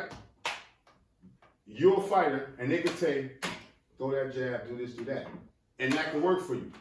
But that same great fighter couldn't take a kid who don't know how to fight and teach him turn how. him into that great fighter. Right. Yeah, See, it's a difference. So you might have a guy who gives great commentary on SportsCenter, but put him in a position to manage a fucking football team. It's a whole different thing. Let's Whole say different though. animal. Hopefully he's That's successful. what I'm saying. Hopefully he's successful. I'm pretty sure they should be. I They hope so. should be. If he get the They right should people be. under him to help advise him. See, here's the thing. Sometimes the head coach might, if he might be the face, but it could be the assistants who really know the game. Because the triangle ain't come from Phil Jackson, came from his assistant coach. Right. Yeah. You see what I'm saying? So if Deion got the right motherfuckers around him, now Terrell would thrive as a wide receiver coach because he's dealing with specific components. Right. Yeah. And Warren Sapp thrives Exactly because of the components yeah. he's dealing with. But put Warren Sapp as the head coach, offense, defense, and he got to make decisions. Right. He probably would thrive. I'm pretty sure he's going to line himself with the right But people. I hope so. I mean, offensive coordinator. Maybe I would say maybe the first two. Because even Warren Sapp ain't the defensive coordinator. He only the D-line coach. But that's good. T.O. ain't the offensive coordinator. He's the wide receiver coach. But that's So great. that's already That's good great. pieces. Yeah, right so there. now you got to And get you the put him in the mindset perfect behind position. it. Now you add more pieces. I feel like the first 2 years maybe be shaky for them. Of course. But then You gotta get the right people in there. Then I don't think it will start to click. Yeah. They got to at least give them 2 to 3 years of cushion. Yeah, To get everything right. But like you said, But it could be in a year. they ain't gonna have a problem with recruiting. Oh, hell no. Who wouldn't want to play for these people? Because like you said, They're going to teach you so Terrell much. Owens would thrive as a wide receiver coach because that's his specialty. It's just like me having They all is ex-NFL players. Yeah, that's They're great. retired. That's great. Do you feel like certain teams where they win multiple championships is because of the players they got, or is it because of the coaching? It's a system. Yeah. It's a system. Is Phil Jackson great because he's a great coach, or because he had great players? He had great In his offense case, and he had great players. In his case, he had great The players. great players to fit his form of. Yes. Okay. He had It in works out. LA and Chicago. He had great players. Put that motherfucker on the Knicks And it at the would've same worked. time, it would have never won. Yeah. Put Phil Jackson on the Seattle Seahawks when they won the Super Bowl. It would have never won. They wouldn't even be a playoff contender. So yeah, you're right though, yo. So I got another- Look at Tom Brady. Right. Look what he's doing in Tampa. I mean, it's still new, so you can't It's say not that. gonna happen. It's over. It's over. He But oh yeah, To he's me, new. I think Always- Cam Newton, watch Cam Newton emerge. He's gonna thrive. He's gonna thrive. Because He has he a in great the coach. system. He's in a great system. yeah. You're right. It's the system. True. He is the system. But the system is both. All right, I got something else. Did you know that Betty White is older than sliced bread? Betty White is still alive? Yes. Yeah. She's older than sliced bread. Sliced bread used to have to cut it back in the day. Well, like back in the 50s. By yourself though, before it came By to the slices. I had looked it up. Yeah. They used to, when I got How old young, is Betty White? Betty White like 95. Jesus Christ. She up there, her sissy. Yo, I won't lie though, I'll give this to white people. They live long. No, they don't. Some of them do. A lot of them. Some of them do. I'm just talking about they live long and just be like, yo, why you ain't dead? You know what I mean? Like, if you're 110. I know that, but I'm just saying though, some of them just live long because I think it's karma. No, it's not karma. It's just assignment. Her assignment not done. Okay, yeah. Sliced bread was the first loaf to ever be sliced was on July 7, 1928. Betty White was born in 1922. So she's older than sliced bread. That is Oh, you crazy. literally say that. You Sliced want to slice bread, my For real. You drink a lot of water. I'm assuming because of the boxing and stuff. Do you prefer your water hot, room temperature, or cold? Room temperature. That's better for your body. But now, if you want to wake your system up in the morning, That's probably It's better to take a cold. no, warm, always room temperature. Room temperature is You're better. supposed to drink a glass of water when you wake up, so it cleans all the mucus out of your throat and all that shit and through your body. Okay, I Before you usually eat have a anything. bottle of water, yeah. Before you eat anything, you should drink some water. In the I morning. do that before. Okay, all right. I'm gonna start doing that. Yeah, drink a glass of water when you get up, and it'll clean the mucus and stuff out of your throat and all that shit. But It goes up. well, what you say? Room temperature or cold? Yeah, I think room temperature. But I won't lie, I love a cold bottle of water. Ain't out of the nothing like a fridge. cold bottle. It ain't nothing like that. It's a preference. Yeah. 9 times out of 10, I'm going for that room temperature. Because I know it's going to hit Right in the motherfucking back. after a basketball game or something. No, But you gotta get you some yeah. trace minerals too. Get you a You bottle. gotta do that. You know what I Get noticed? get a bottle of trace minerals because a lot of this water you drink out of bottles reverse osmosis, so it's stripping the minerals out the water. So you need to get you a bottle of trace minerals. Put you a couple droplets of that in there to get you the minerals back into the water that's been completely taken out of it. You know what I want to say to Gatorade? Is probably fuck y'all because I've been watching NBA and those niggas don't drink that shit. They drink water. They drink They Gatorade drink and water. Because I think Gatorade is the only way you like probably when you need electrolytes and shit. Bro, but sometimes during basketball, you just drink water, man. Yeah, that's true too. That's a lot of sugar. They don't drink that shit. Well, your body is your body burns off a lot of salt and all that shit. Yeah, so sometimes Gatorade will put that little pop back into you. I think that's when you're sick. You got some diarrhea. Nah, I drink. You know what I mean? For that. You got a little hangover the next day. Go get some Gatorade. Better than that. Pedialyte. Okay, better than that. But I never see an NBA player or NFL player drink some Gatorade. That should be but Pedialyte is better for you than Gatorade. If you want to rehydrate. I'm going to tell you what, if you ever get cramps or you ever dehydrate, hangover, I'm going to tell you something that's better than all that shit. What? Pickle juice. I heard that before. Pickle juice? Pickle juice. Michael Jordan used to be drinking pickle juice. Pickle juice, bro. He was a gambler. You know, he was using nigga was drinking tequila. All right, but look, I got something else for y'all. And I don't know where this is. It say Boudin. A father of 5 daughters ripped his baby out of his wife's stomach to see the gender of the baby. I'm sorry. Say that one more time, please. A father of 5 daughters. Was he one of the boys or something? Yeah. You know some of them other countries. A father of 5 daughters ripped open the stomach of his pregnant wife to see the gender of the baby. The baby died? I don't know. Why would you do such a thing? It's called an ultrasound. Yeah, but right. But then in these other countries, it could be where they don't. Yeah, I mean, they don't really want daughters. I need to know. I need to know now. You want son to carry that name on? Because see, daughters don't carry the name. No, she get married. So I got 2 daughters. They're gonna take somebody's name. Well, you're talking about some daughters keep their dad last name and add it on. But it still ain't traditional. That's the daughter you respect. But see, you talking about they more traditional. Those countries like that. Over here, certain shit is accepted. This new. They're not doing that. Think about it. They're not doing that over there. Jada still goes by Jada. Listen, this is what I'm saying. That's here. Okay. Go to Iraq or Saudi. They're not doing that. Ain't no hyphen. Okay. Those countries over there. So this wasn't in the United States. That's what I'm trying to say. All right. That was a little quick one. A Louisiana officer who was claimed someone shot him. Really shot himself. The gun went off accidentally. He didn't want to get in trouble, so he lied. And said somebody shot him. Yeah. But they gonna. But how they found out that he was lying? His body cam. Yeah, and the way the gun was discharged. If you do investigate it, it's impossible for somebody to do something. Shoot you. Yeah, and where the bullet land, where it come from, they can do all that and find out this motherfucker. Forensic is crazy, They man. stay lying. Forensic is more crazy than people think. Okay, I'm about to say something that's about to be real crazy here, and y'all gonna have to forgive me because I'm a comedian. I got a bottle right here. All right. I will crack your shit. Please forgive me for what I'm about to say. All right. Breonna Taylor family I think they gave them like $12 million because what happened. Do you think somebody in that family said, thank God she's dead? Oh, no, that ain't funny. Nah, ain't nobody say that. Nah, if I thought you were going somewhere else with it. No, that's what I was going. They probably ain't say that because... Like, woo, thank God she's dead. I'm just playing. I would have said that. I'm sorry. Unless, like, he... I'm sorry. The funny I thought you was about to say was, well, that's enough for us. That's good enough. She would like that. Nah, somebody in the family, goddamn. And $12 million?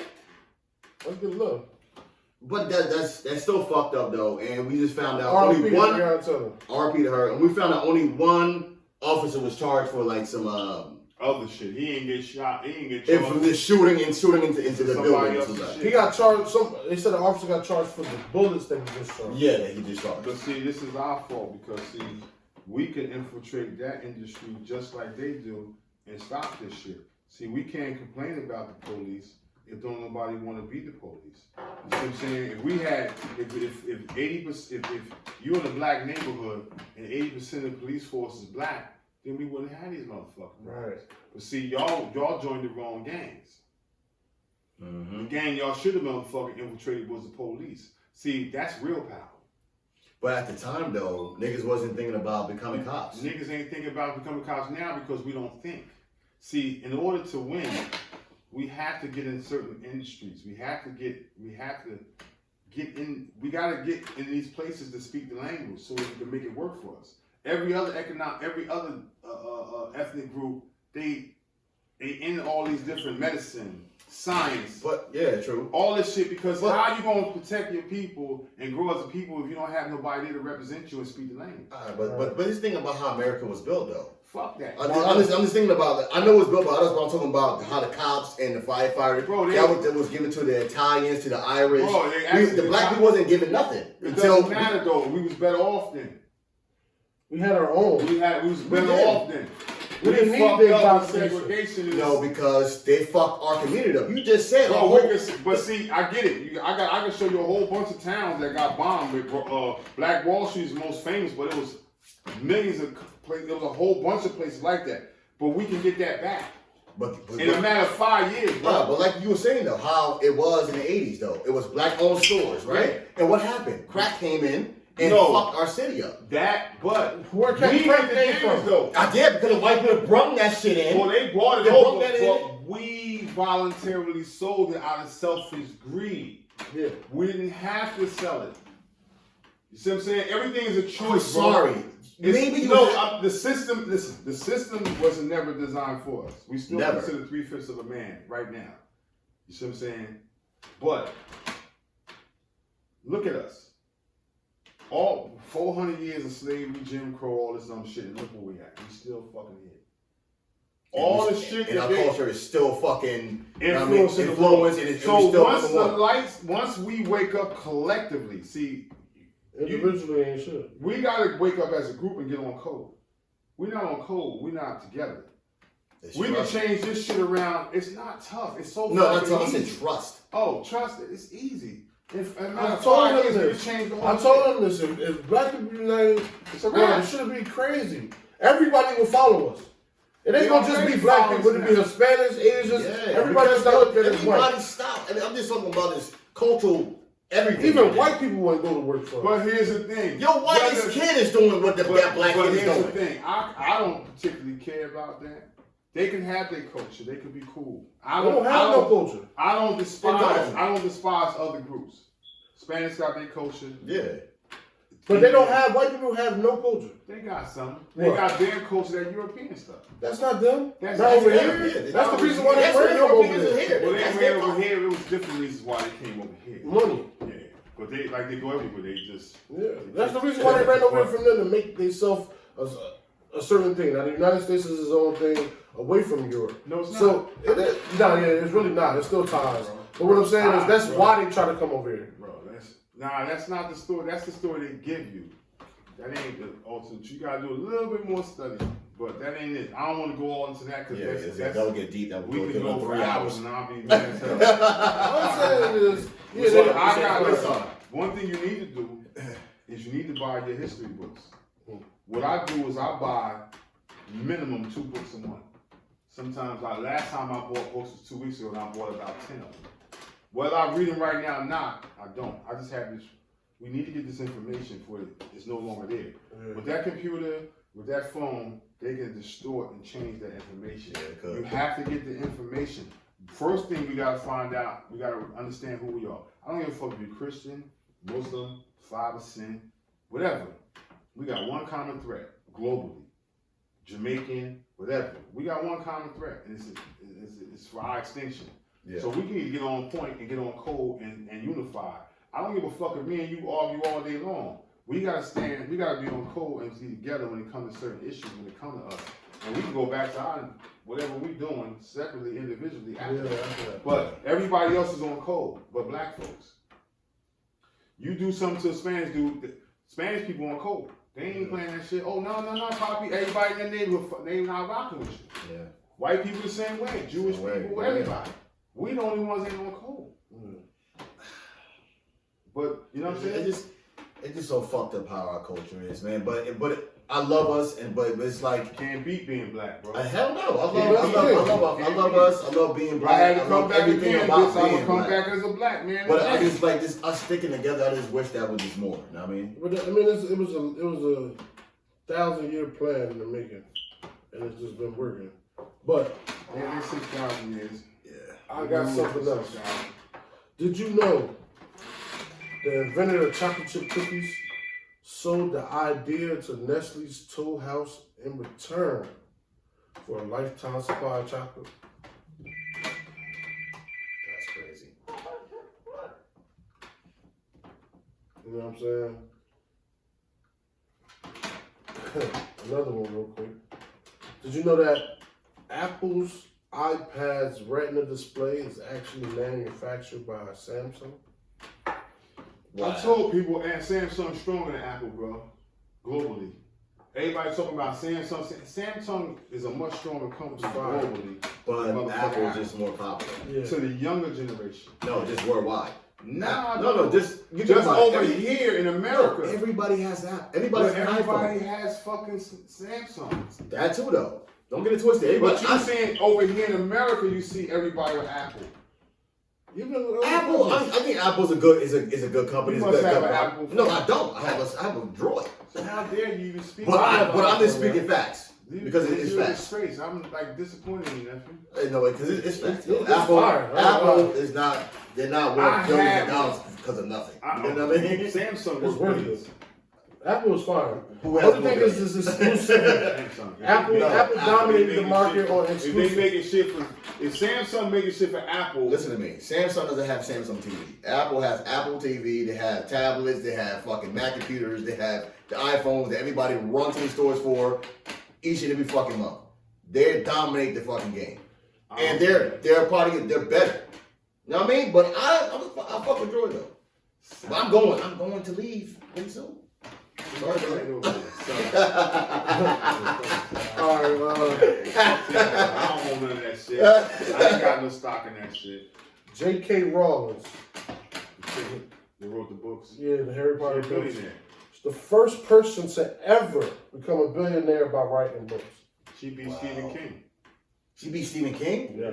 Her movies did way better than his movies globally, but she in a Oh, lot yeah. of era though. Yeah. Stephen King been doing this shit for years, but Years. now you can become a look at the cat that own Google.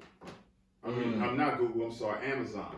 Oh yeah, Richest man in the world. Bill Gates was so called. He eclipsed Bill Gates shit double. Yeah. Double Bill Gates shit. Yo, Amazon is so crazy right now. They got their own motherfucking delivery. They're not on UPS, nigga. We'll deliver it for you. Amazon. They got their own And they motherfucking got delivery, warehouses bro. with the shit already Warehouses. set. Some shit you But get the same day. But I would throw a monkey in their motherfucking shit. Monkey wrench in this shit. Fuck their warehouse. That shit is slavery. 10 hours and they work you to motherfucking death. So fuck They pay you, good. Pay good, but fuck y'all. Fuck y'all working. Yeah, if you Fuck don't your want to work, jobs. if you don't mind working, fuck it. It's money. Until you create your own, what the fuck you gonna do? True. Not saying don't get a job, but fuck that place. Create your own. I always push that. I always tell my sons, get a business. Start your shit. Copyright your shit. Do this, do that. Start a business, bro. You're right. Did you know that gay penguins have been known to steal eggs from straight penguin couples? Yo, Raise the chick as their own. I am tired of your Snapple facts. I'm just saying. Ain't that weird? They were stealing. Nobody gives a fuck about gay penguins, man. I didn't know penguins was I'm fucking with you. I'm fucking with you. But get all emotional. I'm just saying. But they raise them as their own. So it's two Popeyes? Yo, so it's two dads that have a kid? They're gay, they raise them as their own. They steal an egg from. I would throw a penguin's gay how they walk. But anyway. Nah, that's some good shit. Last fact. The last fact I want to say is the dude who invented the song Nene, Watch Me Whip, he went to jail for threatening people with a hatchet while he was looking for his girlfriend. Can I say cocaine? Yeah. And other drugs. For you to make a song called Whip, He got 2 felony charges for, terroristic threats or something, or assault or something. Wow. But he didn't really assault him, he threatened him.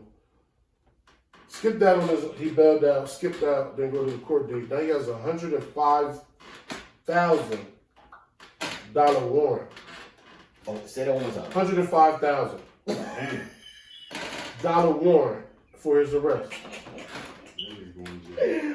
Oh my God. He's going to jail. Yo, before we even close this out, I want to be like, I think I asked you this when I asked you. I don't know if I did. Wait, we ain't done? No, I want to get back to you.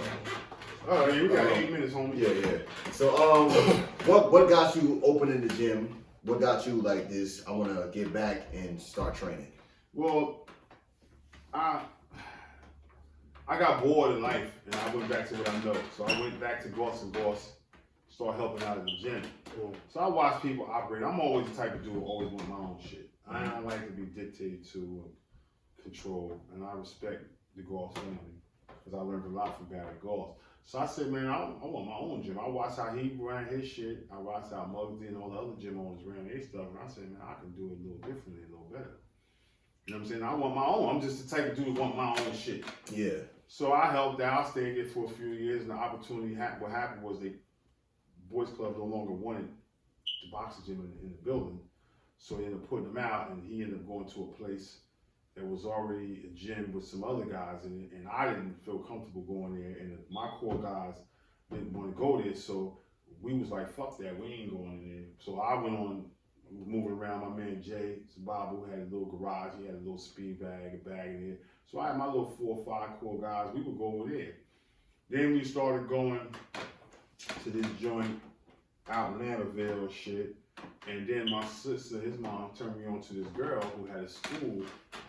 She was trying to do the right shit. She had a little daycare thing, a little after school program, but she was kind of struggling. So she had some classrooms, and she was like, maybe you can get some space for her. So that's when the first Ike Williams started. I rented 2 classrooms from her, and I didn't have a ring, but I had everything else in there, and we started from there.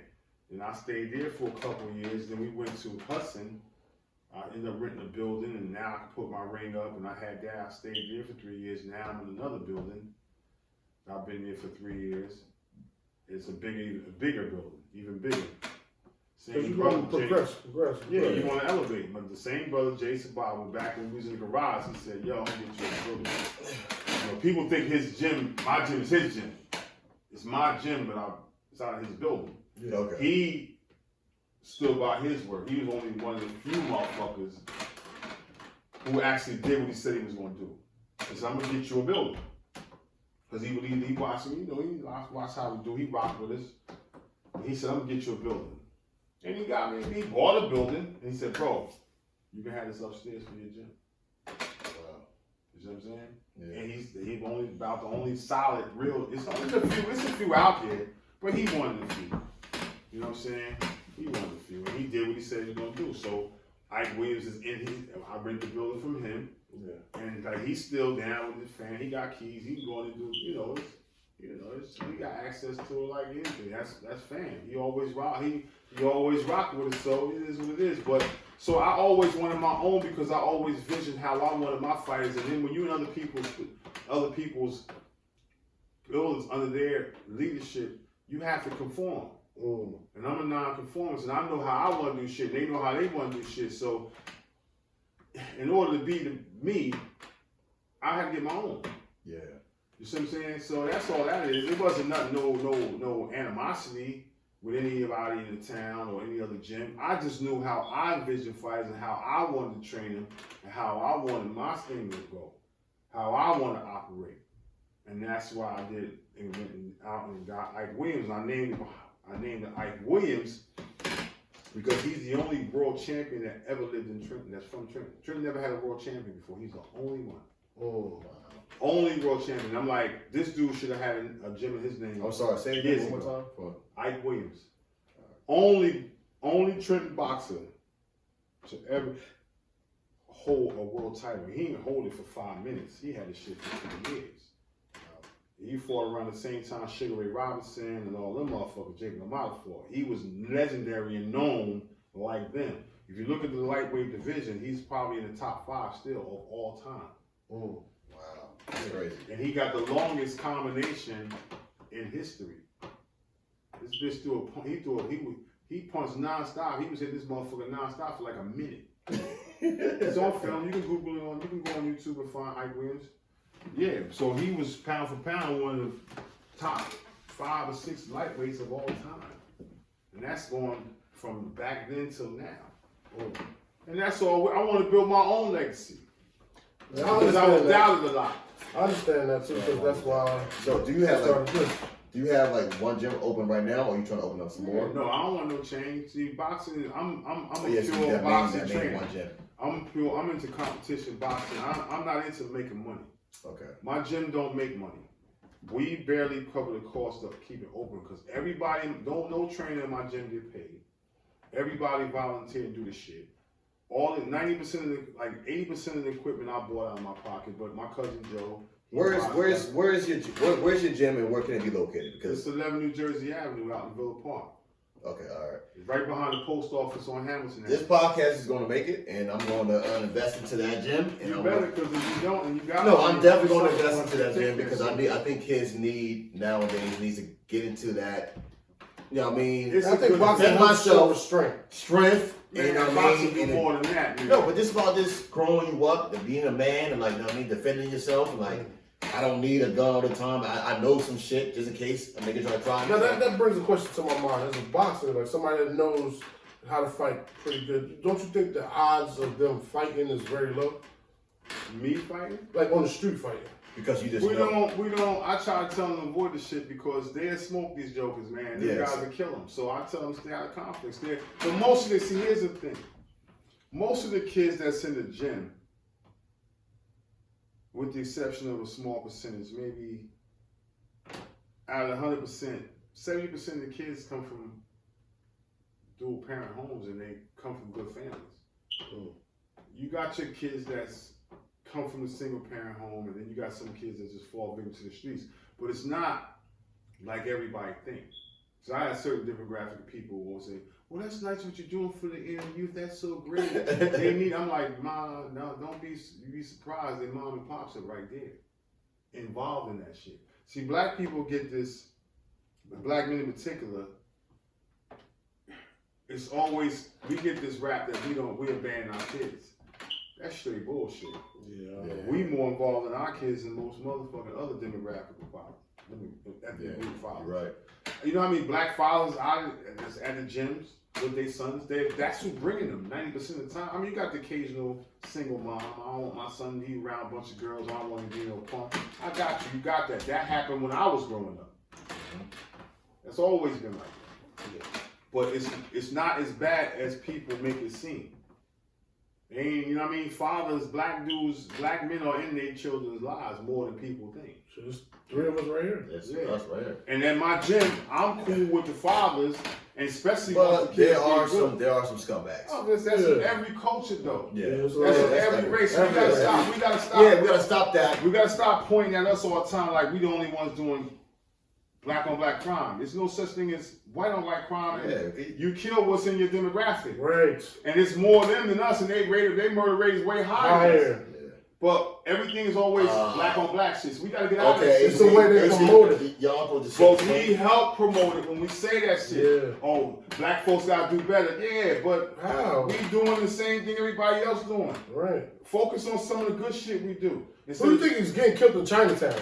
It ain't black white people, black people? No, Asians. Who think is killing them? Asians. They killing. We on the West Coast places in Cali. They know the Mexican gangs killing. They beefing with Mexicans, bro. Yeah. It ain't just always that, but they show black on black crime is a thing that's said way more than everything else. Because they always want to keep us down. Exactly, and have us that image globally of us being. It justifies their treatment towards us. For real. Oh, we treat them like animals because look how they treat themselves. I messed with an Asian girl. It was something that happened around that time. Forgive me for not remembering exactly what it was. Too much to happen. Yeah, it was a black dude who got killed by the cops. And we beefed about that. Oh, he should have did this. I'm like, what did he do wrong? He had his hands up. He was asking the officer, what you pulled me over for? But they just automatically. But why do we have to do extra shit? Why? Why would we have to do extra shit? You talking about Japanese guys? You know what I'm saying? We get pulled over. You pulled me over because you said I was speeding.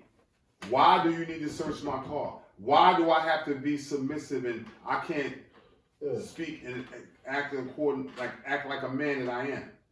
See, they have this superiority. Exactly. We're not supposed to talk back. You damn if you do, damn if you don't. I mean, I always ask, and I never ran into a dickhead cop yet. Well, me neither. I always ask, yo, why you pulling me over for? But knock on wood. Say some bullshit. Knock on wood. Our area is not as bad as a lot of places in the country. I would say Jersey. Period. Jersey is bad as a state trooper level on a highway. Maybe a highway, but the regular cops. No, you can't even say about the whole Jersey. I just said Jersey. Trenton. Yeah. Because if you go to Freehold, they dicks. all them other places up the highway and all that, they will fuck. Man, listen, Trenton ain't as bad because there's a lot of black cops here, and most of the cops is used to being down here. And there's a lot more going on. I don't get pulled about that. So knock on wood. Knock on wood. I just got pulled over because they smell weed from my car. I got pulled over and Yo, this is how motherfuckers get knocked off on Vlad. Just stop that. Oh, I'm talking about myself. Don't talk about yourself. I'm not a weed salesman. I don't give a fuck. Yeah. Don't say I'm bad. But anyway, they let me go. Yeah, we're going. Because I told them they had permission to search my car and all that. See what you just said? Now What if they gonna somebody put me ain't over see here. that shit? No. What if they superior saw that shit and said, oh, this is what these motherfuckers doing? Now they might go, Yeah, I feel you. yo, y'all need to start locking these niggas up for that. Yeah. Don't never stop with this putting too much of your personal shit on social media. Yeah, you're right. Especially negative shit you doing wrong. Mm-hmm. Don't tell that shit because these feds, the DA, your employers, they all watch social media to see you. They look at your shit before they hire you. Jobs. So stop. Don't listen, man. You got got to do not say this shit. And any black man I'm gonna say one thing for the black man, community. If you want a certain job and you know your Facebook is ratchet, delete it. bro, I don't even post on Facebook because they look on my You know one what of I my mean? bosses just got in trouble for some shit like that. Yeah, because I don't put shit on. all they gotta do is type your name in. They're gonna find you. They're gonna find your page, regardless if it's fake or In not. fact, I ain't posted probably a week. And it was probably me sipping on something in the backyard. They can't do nothing about it. I got one last thing I want to say. Gucci dropped a pair of jeans and overalls with pre-grass stained knees. And they gonna buy this shit like How much this. they cost? $770 something. Pre-grass stained knees. That's fire, but I'm not paying the price. Not fire. Yo, that's fire. not fire. You know what? You got grass stains on your knees? We gonna jump after this podcast, so. What was you doing in the field that you got grass stains on your knees? But why would you want to look like I was that? playing soccer. I mean, You're 32 years old. I was playing soccer, right? I hit the goal. You did. So now I ran and slid on my None knees. of this happened. None of I'm it. not gonna buy no shit that cost $600 that look like that. 700. I'm not gonna buy. It's 600 euros. It's a European drop. It's not even over here. It's coming soon. 770 something, almost $800. They had your jeans with grass stains over it. Like- And overall, But when you wash them, maybe it's not gonna come out. Okay, I'm about to say maybe But you wash most them. grass stains don't. Yeah, you're right. So you can, You don't remember your mom whooping your ass for fucking up them good jeans you had on? cause you.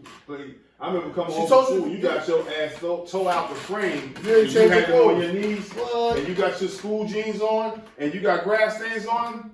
You look like a bum because those was play clothes. See, we was more neater and more. I had play clothes. Yeah. I just had to come home and change I'll my be the clothes. same with my son, man. Yeah, Like, I don't know. This society. Every sometimes I pick my son up, she used to be so mad at me. I mean, yo, go back inside and change. He got some bullshit on. So with that shit, man. Yo, I'm like, yo, what's wrong with what I got on? I said, yo, go change that. She look crazy. He used to be so fucking mad. He was so. You want to talk about look at your haircut. Yo, come You on. grown ass That's what I man gotta making handle. decisions. That's what I gotta handle. You know what I You mean? look like fake hair.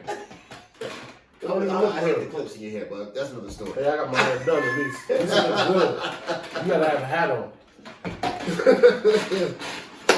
Yo, we enjoyed you, man. I learned a lot. I'm glad y'all let Yo, me I can tell. Yo. Hold on, I want to say this.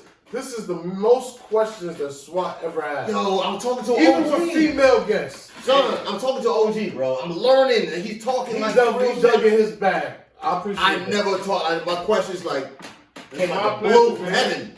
See, the difference is I know you. And I can come over here and get games I on ain't know the y'all, time. but it just I just sat in his backyard for 2 hours longer than I was supposed to. Because he was telling the stories about New York. Yo, the way how he was telling the story about him being in New York, I felt like I was with him. But I mean, that's But you how wasn't. I wasn't like how he was penning a story for me. I'm like, I mean, I'm I'm out the country too, though. You gotta travel. We're not going there. You need That's to go. another 3 hours with you. Here's the thing. That's something that you need to do, though. Get your passport I've been to Mexico. and. This motherfucker here, boy. We was alright. Nah, you gotta travel, bro. You gotta leave the country. This is my goal, and I probably would have done it this year, past year. year if I didn't buy the house. But my goal is to leave the country once and to do a domestic flight. Okay. A domestic vacation every year. So since I bought the house, I didn't shot Atlanta. I'll probably go to Vegas somewhere, shoot in New Orleans. You know what I'm saying? But you gotta travel, man. You gotta expand your mind. I love. You can go to New York, it's cool. That's some common shit. That's every day to me. Philly is every day. DC is every day. You gotta go to the West Coast. I got mileage from my dog. I've been to LA. I've been to Miami. You gotta travel, man. I've been to Atlanta. So I'm trying to hit. I've been to Mexico. So I want to hit some other spots. That's gonna change your whole perception of life. It's gonna change. I remember Mike that fight for me, right? Mike, what was sex? Mike Hilton. Yeah, Mike Hilton. I just seen him today. He's supposed to come on the pod. First he went out and Trenton was down south in college and all that shit. So I told him, I said, listen, man, you learn this shit and you do, like I tell you, boxing gonna take you around the world. This motherfucker fought in 7 countries around the world. Brazil, Pakistan, Italy, all over the world. His whole perspective of life changed. Once he went to Brazil, he called me, he was in Brazil, he's like, Coach, I thought we was fucked up. He said, these motherfuckers, he left his boxing shit to them dudes. And that was his competition. So you gotta travel, man. You gotta see the world and see how shit is. I want to. That's gonna make your mind grow. That's my problem with Trenton people is Trenton people stay in this little box. They stay in this little small town. There's people your age that probably never been on a plane. I know motherfuckers personally ain't never been on a plane. I'm on a plane at least minimum twice a year. I'm on a plane going twice a year. I travel probably once a year. Twice a year. I'm going minimum. I'm in the air. And I want to up that up twice a year. Me and AC supposed to be doing Vegas in a couple months. I gotta go see my man. Shout out to Steve Campbell. He might not be watching this pod, but I'm coming to see you. Because we got close doing this, and I think as a pod we should start doing stuff together. Yeah. Especially if we think we know we're gonna be successful because we ain't gonna stop. Yeah. So you gotta go to different places. Yeah. And we gotta do stuff together. Yeah, you do podcasts. And we go cast somewhere. Take that shit what you do podcasts. I just tried to do it in Puerto Rico when I went. Yeah. But he didn't end up going. Oh, you ain't going? Yeah. We did it right on the beach. I couldn't afford it. You gotta do that. No, but we got a couple of trips planned. We got Vegas planned. Bro, you know how cheap it is to go to New Orleans? Right now it's amazing. Yeah. New Orleans. You go there for a day. I know somebody that got a $45 flight to Vegas. Go over there and have dinner. Like me and my man was talking about this shit at work. He's thinking about taking his wife, go over there one Saturday, eat, and come back home. Same day. Oh, wow. That's dope. It's a 2-hour flight. 2.5 hour flight. That's dope. Like going to Atlanta. Man, you surprise your girl. Yo, let's go out to eat. We're going to the airport real quick. Yo, shoot out in the morning, come back that night. Hey, You can do shit. Or you the next day. Fuck it, why not? Yeah, but I think you have to get a room. Yeah, see, you get a room. You can go that night. You can do shit. You can do that shit. It'll be a spur of the moment. But see, that's dope. That's the shit you got to start doing. Yeah. See, motherfuckers talking about I'm popping bottles. You bought 2 bottles of Remy that you could have went to New Orleans, did some different shit, shot back the same day. That's gangster. Yeah. That's the shit. I do. It's certain niggas that do travel that I respect. Yeah, it's a lot. They're taking that money and doing some real. It need to be more. It need to be more people because that will change people's perception of shit.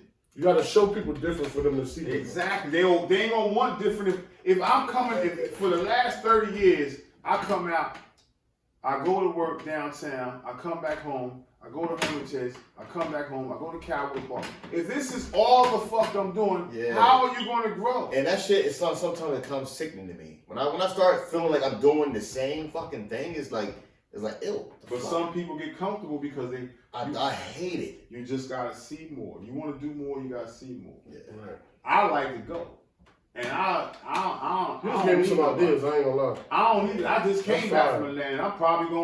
I'll probably go down to New Orleans before January. Weekend with no kids. Come on, baby. We out. Yeah. Man, one night hotel. That's it. Yeah. No, you're right though. Let's take this to a new level, man. But we're gonna talk after this. I appreciate you, y'all. Listen to me. Shut yourself out again, okay? I ain't shouting myself out. Fuck y'all. Shut y'all go out, man. Hey, man. Ike Williams, gym, Boxing Academy. Where's the gym? Where's the gym located, please? 11 New Jersey Avenue. 11 New Jersey. Go check him out. Take the kids down there. Let's try to change this culture a little bit at a time, man. We got to change the kids. Yo, I got one thing to say. I appreciate you. You was probably better than both of your sons, and I fuck with both of them. They don't got the knowledge, though. It was good. It was good. But 30 years from now, they have stories. Right. Yeah. Now Money Pod is the most viewed pod that we got. Yeah. His very first pod is the most viewed. And Breon's the second. No, Aaron is the second. Ah, damn it. Khadijah big that. My bad. I gotta take a piss. Yo, it's your boy Kibiki Watts. Oh, it's been another episode of What's on My Brain. I'm your host, AC Slade. It's your boy Kibiki Watts, man. I don't know why.